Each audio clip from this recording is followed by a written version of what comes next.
नमस्कार, मैं हूं संजीव कुमार और आप देख रहे हैं एसएम न्यूज लाइव। और इस वक्त मैं हसदेव नदी के ऊपर बने उसी पुल पर खड़ा हूं जिस पुल का हम बार बार जिक्र करते हैं। मैं आपको बता दूं कि मेरे पीछे ये जो सड़क जाती हुई नजर आ रही है, ये सड़क मनेंद्रगढ़ की तरफ जाती है। और मेरे ठीक सामने कैमरा पर्सन से कहूंगा कि वो एंगल को थोड़ा सा घुमाएं और दिखाएं कि मेरे पीछे इस वक्त अब जो सड़क दिखाई दे रही है ये चिरमिरी की तरफ जाती है। और इसके बीचों बीच चिरमिरी और मनेंद्रगढ़ के बीचों बीच बनी है हसदेव नदी है और इसके ऊपर बना है हसदेव नदी के ऊपर पुल बना है। और इस पुल के नीचे आपको बता दूं कि इसके पहले भी हमने यहाँ से कितनी खबरें दिखाई, लेकिन खबरों पर खबर सिर्फ चलती है लेकिन खबरों का असर देखने को नहीं मिलता, क्योंकि खनिज विभाग के जो अधिकारी हैं तो ऐसा लगता है जैसे कान में तेल डाल करके वो सब सो रहे होते हैं। क्योंकि इससे पहले भी हमने आपको दिखाया था कि यहाँ से अवैध रेत उत्खनन धड़ल्ले से होती है।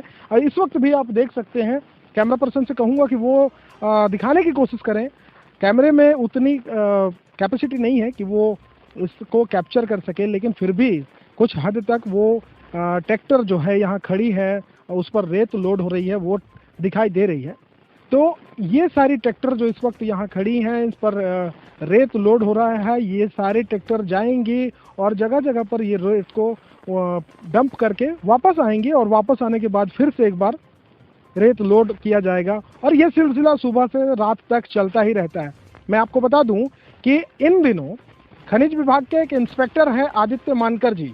आदित्य मानकर जी धड़ल्ले से कार्रवाई करने का दावा करते हैं, गाड़ियां पकड़ने का दावा करते हैं और वो बताते हैं कि मैं जो गाड़ियां पकड़ता हूं उस पर कार्रवाई करता हूं और पेनल्टी करवाता हूं और उसको पेनल्टी दे करके फिर लोग अपनी गाड़ियां छुड़ाते हैं। लेकिन आखिर पेनल्टी देने के बाद जो गाड़ियां छूटती है वो फिर से ऐसे काम में लग जाती है। तो मैं आपको बता दूं कि जानकारी मिल रही थी कि कुछ दिनों पहले जब ट्रैक्टर वालों से हमने बात करने की कोशिश की तो जानकारी मिली कि ये ट्रैक्टर वाले खनिज विभाग के पास जब परमिशन के लिए जाते हैं तो उनको परमिशन नहीं मिलती।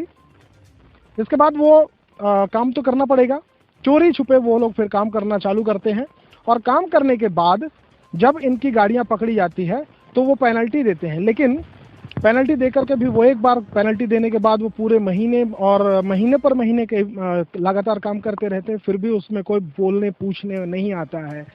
आदित्य मानकर जी से जब हमने इस बारे में बात की तो उन्होंने बताया कि हम उन पर कार्रवाई तो करते हैं, हमारे पास पर्याप्त सुविधाएं नहीं है, सिपाही नहीं है, जिसकी वजह से कार्रवाई कर पाने में थोड़ी सी दिक्कत होती है।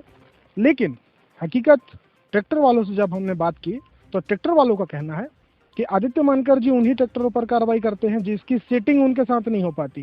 सेटिंग का मतलब पैसों का लेन देन, जो रकम आदित्य मानकर जी चाहते हैं वो रकम उनको नहीं मिल पाती, जिसकी वजह से वो ट्रैक्टरों पर कार्रवाई कर देते हैं। और जो रकम दे पाने में सामर्थ्य होता है, जो सक्षम होते हैं, उनके ट्रैक्टर इसी तरह धड़ल्ले से काम कर रहे होते हैं और आदित्य मानकर जी इन गाड़ियों पर कार्रवाई नहीं करते क्योंकि ये सेटिंग से चल रही होती है।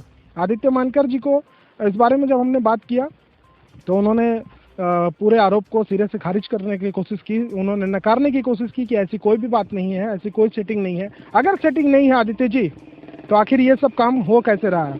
अगर सेटिंग नहीं है तो ये काम धड़ल्ले से चल क्यों रहा है? क्यों नहीं आप इन पर कार्रवाई करते?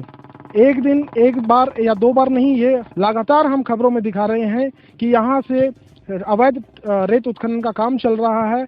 आपसे जब हमारी बात होती है तो आप बड़ा ही उटपटांग टाइप का एक बात करते हैं, एक जवाब देते हैं कि उस जगह तक आप नहीं पहुंच पाते। अगर ये ट्रैक्टर पहुंच सकती है, ट्रैक्टर पर बैठे हुए ड्राइवर और मजदूर पहुंच सकते हैं जो ट्रैक्टर को लोड करेंगे, तो आप क्यों नहीं पहुंच सकते? ये एक बहुत बड़ा सवाल है और ये आपकी मंशा को दर्शाता है कि आपकी मंशा ही नहीं है इन पर कार्यवाही करने की।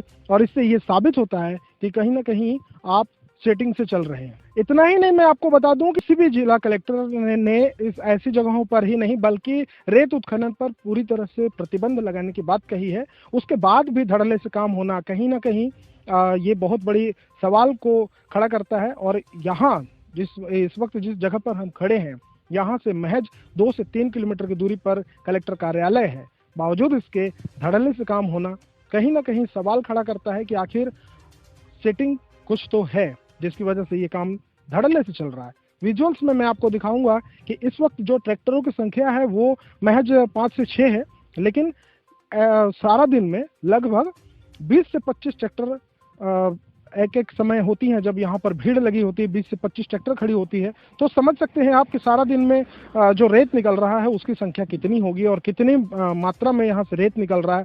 इसका राजस्व कहीं ना कहीं सरकार को मिलना चाहिए था, विभाग को जाना चाहिए था, लेकिन वो सब राजस्व की चोरी होती है और वो राजस्व जो रेत माफिया हैं जो इसकी चोरी करते हैं वो विभाग को नहीं देते, अधिकारियों को देते हैं, जिसकी वजह से ये काम चल रहा होता है।